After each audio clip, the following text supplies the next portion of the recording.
Vous êtes-vous déjà surpris à dire quelque chose comme « Je ne suis pas assez bon pour que Dieu m'utilise » ou « Je le suivrai plus tard, quand la vie sera moins mouvementée » ou peut-être même « Ce n'était pas vraiment de ma faute ».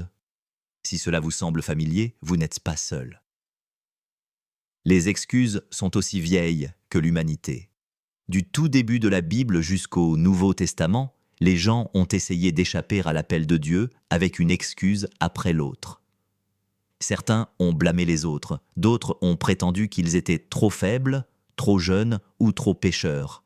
D'autres encore ont dit que cela coûterait trop cher, ou simplement qu'ils ne voulaient pas obéir. Mais voici la chose, Dieu a toujours eu une réponse. Chaque fois que quelqu'un disait « je ne peux pas » ou « je ne veux pas », Dieu répondait par « je le ferai » ou « je suis avec toi ». Et ce n'est pas seulement une leçon d'histoire ancienne. Ces mêmes excuses sont bien vivantes aujourd'hui, chuchotées dans nos propres cœurs lorsque Dieu nous pousse à pardonner à quelqu'un, à agir par la foi ou à lui obéir pleinement. Donc, dans cette vidéo, nous allons découvrir toutes les excuses que les gens ont faites à Dieu et comment il y a répondu. À la fin, vous verrez que, quelle que soit l'excuse que vous pourriez être tenté de donner, Dieu a déjà prononcé la vérité qui vous libère. Restez avec nous, car la façon dont Dieu a démantelé ces excuses vous mettra au défi, vous encouragera et peut-être même vous surprendra. Mais avant de plonger, si vous voulez plus de vidéos qui expliquent la Bible clairement et révèlent la vérité de Dieu pour la vie quotidienne, assurez-vous d'aimer cette vidéo, de vous abonner et de cliquer sur la cloche de notification pour ne manquer aucun des enseignements que nous partageons chaque semaine. La toute première excuse de l'histoire humaine est apparue juste après le tout premier péché. Dans Genèse 3, Adam et Ève ont désobéi au commandement clair de Dieu et ont mangé de l'arbre de la connaissance du bien et du mal. Quand Dieu les a confrontés, au lieu d'admettre leur culpabilité, ils ont rejeté la faute. Adam a dit « La femme que tu as mise auprès de moi, c'est elle qui m'a donné du fruit de l'arbre, et j'en ai mangé. » Par ces mots, il a non seulement blâmé Ève, mais a subtilement renvoyé la responsabilité à Dieu lui-même. « La femme que tu m'as donnée. » Puis Ève a suivi en disant « Le serpent m'a trompé, et j'en ai mangé. » Aucun d'eux n'a avoué « Oui, Seigneur, j'ai péché. » Leur instinct a été de dire « Ce n'était pas ma faute. » Mais Dieu n'a pas accepté leurs excuses. Il a interrogé chacun d'eux, puis a prononcé les conséquences, sur le serpent, sur Ève et sur Adam. Il a montré que la culpabilité ne peut pas être transmise comme une patate chaude. Chaque personne est responsable. Dès le début, la leçon est claire. Rejeter la faute n'efface pas le péché. L'Écriture nous rappelle plus tard « Ainsi chacun de nous rendra compte à Dieu pour lui-même » Romains 14, 12. Et si nous sommes honnêtes, nous faisons encore écho à Adam et Ève aujourd'hui. Nous disons des choses comme « Je n'ai explosé que parce qu'ils m'ont maltraité » ou « Je n'aurais pas fait ça si ma vie n'était pas si stressante » ou « Ce n'est pas ma faute, je suis né comme ça ». Ce sont des versions modernes de la même vieille excuse. Mais Dieu n'est pas dupe de nos justifications. Ce qu'il désire, c'est l'honnêteté. Jean 1, 9 promet « Si nous confessons nos péchés, il est fidèle et juste pour nous les pardonner et pour nous purifier de toute iniquité. » La confession, et non les excuses, est ce qui ouvre la porte au pardon. L'histoire d'Adam et Ève nous montre que les excuses ne font qu'approfondir notre distance avec Dieu. Mais quand nous cessons de dire « ce n'était pas ma faute » et que nous crions plutôt « Seigneur, j'ai péché, aie pitié de moi », nous trouvons la miséricorde et la purification dont nos cœurs ont désespérément besoin. Le blâme essaie de couvrir le péché, mais seule la confession peut l'effacer. Lorsque Dieu appela Moïse près du buisson ardent pour aller délivrer Israël de l'esclavage en Égypte, Moïse ne saisit pas immédiatement l'opportunité. Au lieu de cela, il donna excuse après excuse. L'une des plus frappantes se trouve dans Exode 4, 10, où il dit « Ah, Seigneur, je ne suis pas un homme éloquent, ni par le passé, ni depuis que tu as parlé à ton serviteur, car j'ai la bouche et la langue lourdes. » En d'autres termes, Moïse regarda ses propres faiblesses et dit « Je ne suis pas la bonne personne, mon Dieu. Je ne parle pas assez bien. Je ne peux pas faire cela. Mais la réponse de Dieu transperça son excuse. Qui a donné une bouche à l'homme? Et qui rend muet ou sourd, voyant ou aveugle? N'est-ce pas moi l'Éternel? Va donc, et je serai avec ta bouche, et je t'enseignerai ce que tu auras à dire. Exode 4, 11, 12. Dieu n'a pas nié que Moïse se sentait insuffisant, il a simplement rappelé à Moïse que la capacité vient de lui. Moïse n'a pas été choisi parce qu'il était le meilleur orateur d'Israël. Il a été choisi parce que la puissance de Dieu se manifesterait à travers sa faiblesse. Cette excuse, « je ne suis pas assez bon », résonne encore dans nos vies aujourd'hui. Combien de fois avons-nous dit « je ne peux pas partager ma foi parce que je n'en sais pas assez » ou « je ne peux pas servir à l'Église parce que je ne suis pas talentueux » ou « je ne peux pas diriger parce que je suis timide ». Mais la vérité est que Dieu se réjouit d'utiliser des gens ordinaires pour accomplir des choses extraordinaires. Comme Paul l'écrirait plus tard, « Ma grâce te suffit, car ma puissance s'accomplit dans la faiblesse ». 1 Corinthiens 12 à 9. Moïse pensait que ses faibles compétences oratoires le disqualifiaient, mais Dieu a détourné l'attention des limites de Moïse pour la diriger vers sa propre puissance illimitée. La leçon est simple mais profonde. Lorsque Dieu appelle, notre tâche n'est pas de nous mesurer nous-mêmes, mais de lui faire confiance. Notre faiblesse ne nous disqualifie pas. Elle prépare en fait le terrain pour que la force de Dieu resplendisse. Alors, au lieu de dire « je ne suis pas un bon orateur », la meilleure réponse est « Seigneur, utilise-moi tel que je suis et comble les lacunes avec ta puissance. » Car, tout comme Moïse, nous n'avons pas besoin de mots parfaits. Nous avons juste besoin d'un cœur disposé. Quand l'ange de l'Éternel apparut à Gédéon dans Juge 6, celui-ci se cachait dans un pressoir, battant secrètement le blé pour que les Madianites ne le voient pas. Et pourtant, l'ange le salua d'un titre choquant. « L'Éternel est avec toi, vaillant guerrier !» Gédéon a dû regarder autour de lui pour voir si l'ange parlait à quelqu'un d'autre, car sa réaction immédiate fut de protester. Il dit « Ah, mon Seigneur, comment pourrais-je sauver Israël? Mon clan est le plus faible en Manassé, et je suis le plus petit dans la maison de mon père. » Juge 6, 15. L'excuse de Gédéon était simple. Je suis trop faible, trop petit, trop insignifiant.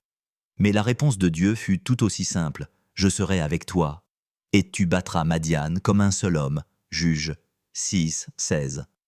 Remarquez comment Dieu ne disputa pas l'auto-évaluation de Gédéon.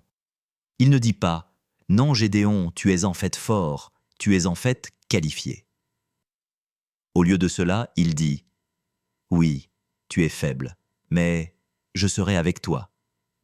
La puissance ne viendrait pas du passé, des compétences ou du statut de Gédéon. Elle viendrait de la présence de Dieu. Cette excuse résonne profondément chez beaucoup d'entre nous. Combien de fois disons-nous « Qui suis-je pour faire une différence ? Je ne suis pas important, je n'ai pas les ressources ou l'influence. » Mais l'Écriture montre que Dieu choisit souvent la personne la moins probable pour accomplir ses plus grandes œuvres. Pensez à David, le plus jeune berger, qui devint roi. Pensez aux disciples, des pêcheurs ordinaires qui ont bouleversé le monde.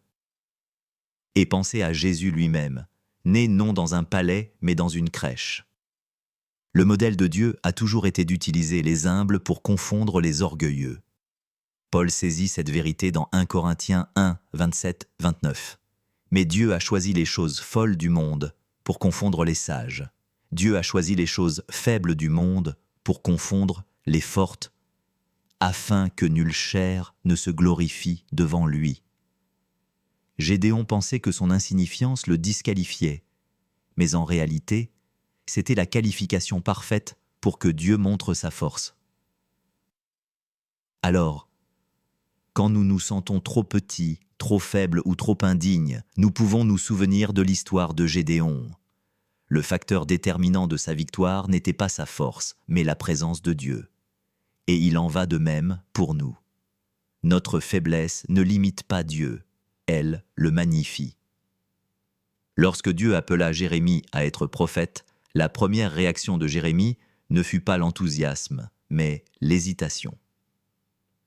Dans Jérémie 1,6, il s'écria « Ah, Seigneur éternel, voici, je ne sais point parler, car je suis un enfant. » Son excuse était enracinée dans l'insécurité. Il se sentait trop inexpérimenté, trop peu qualifié, trop jeune pour se tenir devant des dirigeants et proclamer la parole de Dieu. Pour Jérémie, l'âge était une barrière qui le rendait inutilisable. Mais Dieu démantela immédiatement cette excuse. Au verset 7, l'Éternel répondit « Ne dis pas, je suis un enfant, car tu iras vers tous ceux à qui je t'enverrai, et tu diras tout ce que je te commanderai. N'aie pas peur d'eux, car je suis avec toi pour te délivrer. » Dieu plaça son autorité, non sur les années d'expérience de Jérémie, mais sur sa propre présence et sa puissance. Puis, Dieu tendit la main et toucha la bouche de Jérémie, disant « Voici, je mets mes paroles dans ta bouche. » Jérémie 1,9. L'appel de Jérémie ne dépendait pas de son âge, mais de la parole de Dieu qui coulait à travers lui. Cette excuse est toujours vivante aujourd'hui. Beaucoup de jeunes croyants pensent « Je suis trop jeune pour diriger » ou « Personne ne me prendra au sérieux » ou « Peut-être quand je serai plus vieux, je servirai vraiment Dieu. » Mais l'Écriture montre constamment que Dieu n'attend pas que les gens atteignent un certain âge avant de les utiliser. Joseph était jeune quand il eut ses rêves divinement inspirés. David était un adolescent quand il affronta Goliath. Marie était probablement une adolescente quand elle porta le Messie. Timothée était un jeune pasteur et Paul l'encouragea. Que personne ne méprise ta jeunesse, mais sois un modèle pour les fidèles. 1 Timothée 4,12. Le point est clair, l'autorité de Dieu ne repose pas sur les échéanciers humains. Quand il appelle, il équipe, que vous soyez jeune ou vieux. Jérémie pensait que sa jeunesse était un handicap, mais Dieu en fit une plateforme pour sa gloire. L'âge peut faire douter les autres, mais la présence de Dieu dissipe tout doute. Alors si jamais vous vous êtes senti trop jeune, trop inexpérimenté ou trop au début de votre parcours pour servir Dieu, souvenez-vous de Jérémie. L'appel de Dieu n'attend pas que vous vous sentiez prêt, son appel vous rend prêt. Parmi toutes les excuses que les gens ont données à Dieu, celle de Jonas est peut-être la plus directe. Lorsque Dieu lui dit « Lève-toi, va à Ninive, la grande ville, et crie contre elle, car sa méchanceté est montée jusqu'à moi. » Jonas 1,2. Jonas n'a pas argumenté sur le fait d'être trop faible ou trop jeune. Il ne s'est pas plaint de manquer de compétences. Son excuse était plus simple. « Je ne veux pas. » Au lieu d'obéir, Jonas s'enfuit dans la direction opposée, montant à bord d'un navire pour Tarsis, afin d'échapper au commandement du Seigneur. Mais fuir Dieu ne fonctionne jamais. La tempête qui suivit n'était pas un accident. C'était la réponse de Dieu à la rébellion de Jonas. Quand les marins jetèrent Jonas à la mer, Dieu désigna un grand poisson pour l'engloutir.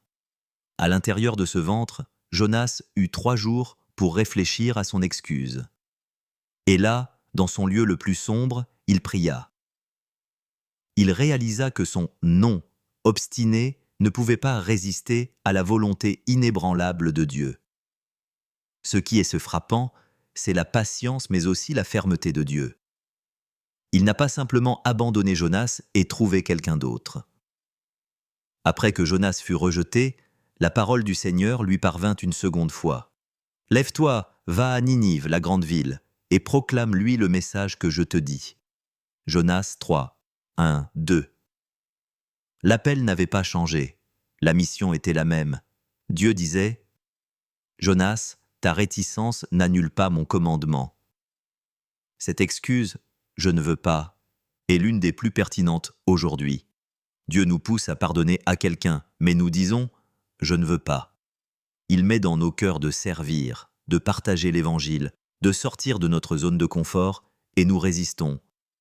Pas moi, pas maintenant, pas ça. Pourtant, l'histoire de Jonas prouve qu'éviter l'obéissance ne mène qu'à des tempêtes de notre propre fabrication. Notre entêtement retarde l'œuvre de Dieu, mais il ne peut pas l'arrêter. Finalement, Jonas est allé à Ninive, et le peuple s'est repenti. Mais la plus grande leçon était pour Jonas lui-même. Dieu lui a montré que sa miséricorde est plus grande que les préférences de Jonas, et sa volonté est plus forte que la réticence de Jonas. Alors, quand nous sommes tentés de dire « je ne veux pas », Jonas nous rappelle que les plans de Dieu ne sont pas des suggestions facultatives. Ce sont des appels à l'obéissance, et dans cette obéissance, nous découvrons à la fois la puissance et la miséricorde de Dieu. Fuir ne mène qu'au désespoir, mais l'abandon mène à la vie. L'une des excuses les plus tristes de la Bible est venue d'un homme qui semblait si proche de la vérité. Les évangiles nous racontent l'histoire du jeune homme riche qui vint en courant vers Jésus, posant une question sincère. « Bon maître, que dois-je faire pour hériter la vie éternelle ?» Marc 10, 17. Il était moral, religieux et extérieurement désireux. Quand Jésus lui rappela les commandements, il répondit avec assurance « Maître, j'ai observé toutes ces choses dès ma jeunesse. » À toutes les apparences, il était le candidat parfait pour le discipolat. Mais Jésus vit plus profondément. Il posa son doigt sur le cœur de l'homme et dit « Une chose te manque. Va, vends tout ce que tu as, donne-le aux pauvres, et tu auras un trésor dans le ciel. Puis viens, suis-moi. » Marc 10, 21. À ce moment-là, le jeune homme fut confronté à un choix, s'accrocher à ses possessions ou s'accrocher à Christ. Et c'est là que l'excuse fit surface, non pas en parole, mais en action. La Bible dit qu'il s'en alla tout triste, car il avait de grands biens. Son excuse tacite était claire. Suivre Jésus est trop coûteux. Jésus n'a pas abaissé le niveau pour rendre les choses plus faciles. Au lieu de cela, il se tourna vers ses disciples et leur enseigna le danger des richesses, disant qu'il est difficile à ceux qui ont des richesses d'entrer dans le royaume de Dieu. Marc 10, 23. Le problème n'a jamais été l'argent lui-même. Il s'agissait de loyauté. Le jeune homme riche voulait la vie éternelle, mais pas si cela signifiait abandonner ce qu'il aimait le plus. Cette excuse était bien vivante aujourd'hui. Les gens ne la formulent peut-être pas exactement de cette manière, mais lorsque Dieu les appelle à abandonner leur confort, leur sécurité, leurs relations ou leurs ambitions, ils reculent doucement. Ils disent par leur vie « c'est trop coûteux ». Et pourtant, les paroles de Jésus résonnent à travers le temps.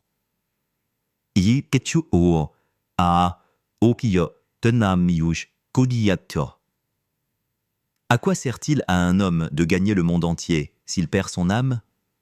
Marc 8, 36.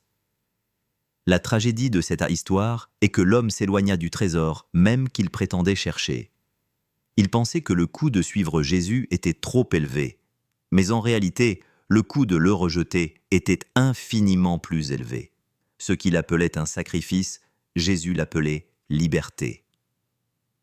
Ce à quoi il s'accrochait était temporaire, mais ce qu'il abandonnait aurait été échangé contre la vie éternelle. Alors, la question se pose à nous. À quoi nous accrochons-nous trop fermement ? Quelle excuse nous empêche de suivre pleinement Christ ? Le jeune homme riche nous montre que lorsque nous disons « c'est trop coûteux », nous mesurons avec des balances terrestres. Mais Jésus nous offre quelque chose au-delà de tout prix. Le don de lui-même, le seul trésor qui ne se fane jamais. Parmi les nombreux moments que les disciples passèrent avec Jésus, l'un d'eux se distingue comme une illustration de la limitation humaine se heurtant à la puissance divine. Dans Jean 6, une foule immense de plus de 5000 personnes suivit Jésus, affamé de ses paroles, et bientôt affamé de nourriture. Jésus se tourna vers Philippe et demanda « Où achèterons-nous du pain pour que ces gens mangent ?» La réponse de Philippe était pleine de doutes. Pour qu'ils aient chacun un peu, il faudrait du pain pour 200 deniers. Jean 6, 7. En d'autres termes, c'est impossible. Puis André ajouta sa propre observation hésitante. Il y a ici un jeune homme qui a 5 pains d'orge et 2 petits poissons, mais qu'est-ce que cela pour tant de monde ? Jean 6, 9. Les disciples ne mentaient pas, Selon les normes humaines, nourrir une telle foule était impossible. Leur excuse était simple. Nous n'avons pas assez. Cela ne peut pas être fait. Mais Jésus ne leur demandait pas de faire l'impossible par leur propre force. Il les mettait à l'épreuve pour voir s'ils lui feraient confiance. Prenant le peu qu'ils avaient, il rendit grâce, rompit le pain et commença à le distribuer. À leur étonnement, non seulement toute la foule fut nourrie, mais il y eut 12 paniers de reste. Impossible. Des disciples devint la démonstration de l'abondance de Dieu. Cette excuse, c'est impossible, est celle que nous faisons souvent aujourd'hui. Nous regardons une relation brisée et disons « cela ne peut pas être réparé ». Nous regardons un appel qui semble au-delà de nos capacités et disons « je ne pourrai jamais faire cela ». Nous regardons les besoins du monde et disons « quelle différence puis-je éventuellement faire ?» Et pourtant, la réponse de Jésus résonne à travers les âges. Ce qui est impossible aux hommes est possible à Dieu. Luc 18, 27. Les disciples apprirent ce jour-là que Dieu ne demande pas ce que nous n'avons pas. Il nous demande d'apporter ce que nous avons, aussi petit soit-il. 5 pains et 2 poissons entre les mains de Jésus devinrent un festin. De la même manière, notre temps limité, nos ressources limitées, notre capacité limitée peuvent devenir plus que suffisantes lorsqu'elles lui sont remises. Alors, la prochaine fois que nous nous sentirons dépassés et tentés de nous excuser en disant « c'est impossible », nous devrions nous souvenir de la colline où des milliers de personnes furent nourries. La vérité est que c'est impossible pour nous, mais pas pour lui. Notre « pas assez » est la toile même sur laquelle Dieu peint sa gloire. L'excuse la plus puissante de toutes est peut-être celle qui murmure « j'ai trop mal agi ». Je suis allé trop loin pour que Dieu puisse un jour m'utiliser. Si quelqu'un n'a pu croire cela, c'était Saül de Tarse, l'homme que nous connaissons sous le nom de Paul. Avant sa rencontre avec Christ, Saül n'était pas seulement indifférent au christianisme, il en était le plus féroce ennemi. Acte 8 le décrit ravageant l'Église, traînant hommes et femmes en prison. Il respirait la menace et le meurtre contre les disciples de Jésus. S'il y eut jamais quelqu'un qui semblait au-delà de toute rédemption, c'était Saül. Mais vint alors ce jour, sur le chemin de Damas. Une lumière aveuglante l'arrêta net, et il entendit la voix de Jésus. « Saül, Saül, pourquoi me persécutes-tu » Acte 9:4. À ce moment-là, tout changea. L'homme qui pensait être allé trop loin fut confronté non pas à la condamnation, mais à la miséricorde. Plus tard, Paul lui-même écrirait « Quoique j'ai été auparavant un blasphémateur, un persécuteur et un homme violent, j'ai obtenu miséricorde parce que j'agissais par ignorance et dans l'incrédulité. Et la grâce de notre Seigneur a surabondé en moi. » 1 Timothée 1, 13, 14. Paul devint la preuve vivante que personne n'est hors de portée de la grâce de Dieu. Le persécuteur devint l'apôtre. L'ennemi de l'Église devint son plus grand missionnaire. L'homme qui détruisait autrefois des communautés de croyants finit par écrire des lettres qui édifient encore l'Église 2000 ans plus tard. Ce qu'il pensait autrefois le disqualifier magnifia en fait la gloire du pardon de Dieu. Et pourtant, beaucoup de gens font encore écho à cette excuse aujourd'hui. J'ai trop péché, j'ai trop loin, Dieu ne pourrait jamais me pardonner. Mais la vie de Paul crie la vérité. Christ Jésus est venu dans le monde pour sauver les pécheurs, dont je suis le premier. Mais j'ai obtenu miséricorde, afin qu'en moi, Christ Jésus manifeste toute sa patience. 1 Timothée 1, 15, 16. En d'autres termes, si Dieu a pu racheter Paul, il peut racheter n'importe qui. Cette excuse s'effondre à la lumière de l'Évangile. Aucun péché n'est plus fort que la croix de Christ, et aucun passé n'est si sombre que la grâce de Dieu ne puisse le réécrire. L'histoire de Paul nous montre qu'être « allé trop loin » n'est jamais le dernier mot, car la miséricorde de Dieu va toujours plus loin. Alors, quand nous entendons cette voix de la honte dire « Tu es au-delà du salut », nous pouvons répondre avec le témoignage de Paul. « J'étais le pire, et il m'a quand même sauvé. » Ce qui ressemblait autrefois à la fin devint un nouveau commencement. Et la même grâce qui a transformé Saül en Paul est toujours disponible pour nous aujourd'hui. 10. Du jardin d'Éden au chemin de Damas, le schéma a toujours été le même. Les gens donnent des excuses et Dieu y répond. Adam et Ève ont dit « Ce n'était pas ma faute », mais Dieu les a tenus responsables. Moïse a dit « Je ne suis pas un bon orateur », et Dieu a promis « Je t'aiderai ». Gédéon a dit « Je suis trop faible », et Dieu a assuré « Je serai avec toi ». Jérémie a dit « Je suis trop jeune », et Dieu a dit « Ne dis pas cela, j'ai mis mes paroles dans ta bouche ». Jonas a dit « Je ne veux pas ». Et Dieu a montré que sa mission était plus grande que la réticence de Jonas. Le jeune homme riche a pensé « C'est trop coûteux ». Mais Jésus a révélé que le vrai trésor est la vie éternelle. Les disciples ont dit « C'est impossible ». Mais Jésus a multiplié 5 pains et 2 poissons jusqu'à ce que des milliers soient nourris. Et Paul a vécu autrefois comme s'il était allé trop loin. Mais la grâce de Dieu a transformé le pire persécuteur en le plus grand prédicateur de l'Évangile. Chaque excuse s'évanouit face à la vérité de Dieu. Notre faiblesse est accueillie par sa force, notre peur par sa présence, notre réticence par sa persévérance, notre culpabilité par sa miséricorde. Ce que ces histoires nous enseignent, c'est que les excuses ne nous définissent pas. C'est l'appel de Dieu qui le fait. Et quand il appelle, il équipe aussi. Quand il commande, il pourvoit aussi. Quand il pardonne complètement. La vraie question n'est pas de savoir si nous avons des excuses, car nous en avons tous. La question est de savoir si nous allons continuer à nous cacher derrière elles ou si nous allons agir avec foi pour croire ce que Dieu a dit. Les excuses nous enchaînent, mais sa parole nous libère.